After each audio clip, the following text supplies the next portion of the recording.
പിതാവിനും പുത്രനും പരിശുദ്ധാത്മാവിനും സ്തുതി, ആദിയിലെ പോലെ ഇപ്പോഴും എപ്പോഴും എന്നേക്കും ആമേൻ. ത്രിയേക ദൈവമേ, അങ്ങേ സ്തുതിക്കുന്നു, വാഴ്ത്തുന്നു, ആരാധിക്കുന്നു. ഈശോനാഥ, ഞങ്ങൾക്ക് ഇന്നൊരു ദിവസം തന്ന് അനുഗ്രഹിച്ച കൃപയ്ക്കായി നന്ദി പറയുന്നു. പ്രഭാതം മുതൽ ഈ രാത്രിയുടെ യാമം വരെയും ഞങ്ങളെയും എല്ലാവരെയും ത്രിയേക ദൈവ സംരക്ഷണത്തിൽ പരിപാലിച്ചിരിക്കുന്നതിനെ ഓർത്ത് നന്ദി പറയുന്നു. ഇന്ന് ഞങ്ങൾക്ക് ആവശ്യമായതെല്ലാം തന്ന് അനുഗ്രഹിച്ചതിനെ ഓർക്കുന്നപ്പാ.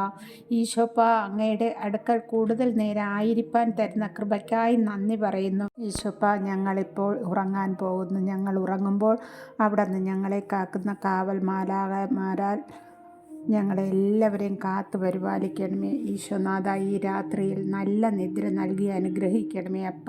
ഒരു ദുർസ്വപ്നങ്ങളോ അന്ധകാര ശക്തികളോ പൈശാചിക തന്ത്രങ്ങളോ വിഷജന്തുക്കളോ ഒരു പ്രാണികളോ ഞങ്ങളെ ആരെയും തൊടുവാനോ അടുത്തുകൂടുവാനോ ഇടവരാതെ വണ്ണം കാത്തുകൊള്ളണം അപ്പ. ഒരു കള്ളന്മാരോ അക്രമികളോ കടന്നു വരുവാൻ ഇടവരാതെ വണ്ണം ഞങ്ങൾക്ക് മാലാഖമാരാൽ കോട്ട കെട്ടി സംരക്ഷണം തരണം നാഥ. ഈ രാത്രിയിൽ ഞങ്ങളെ ആരെങ്കിലും ഈ ഭൂമിയിൽ നിന്നും മാറ്റപ്പെടുകയാണെങ്കിൽ ഞങ്ങളെ വിശുദ്ധിയുള്ളവരാക്കി മാറ്റണം പിതാവേ. ഇന്ന് ഞങ്ങളെ ഭൂമിയിൽ ഏൽപ്പിച്ച ജോലി പൂർത്തിയാക്കി. ആകയാൽ കർത്താവേ, ഇന്ന് പിതാവിൻ്റെ പക്കൽ ഞങ്ങളെ മഹത്വപ്പെടുത്തണം നാഥ.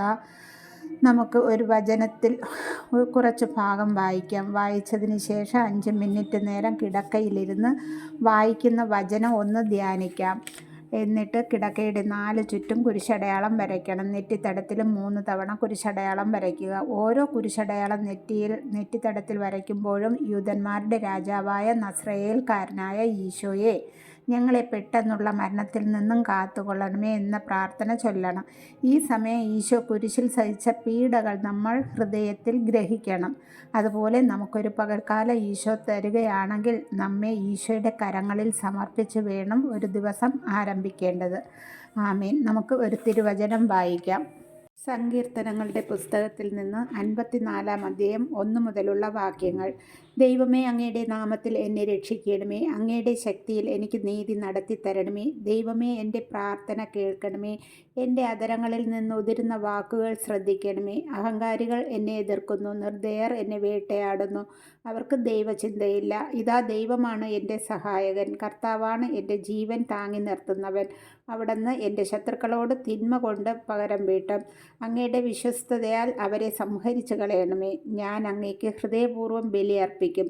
കർത്താവെ, അങ്ങയുടെ ശ്രേഷ്ഠമായ നാമത്തിന് ഞാൻ നന്ദി പറയും. അങ്ങ് എന്നെ എല്ലാ കഷ്ടതകളിൽ നിന്നും മോചിപ്പിച്ചു. ശത്രുക്കളുടെ പരാജയം എൻ്റെ കണ്ണുകൾ കണ്ടു. കർത്താവിൻ്റെ വചനം. ആമേൻ.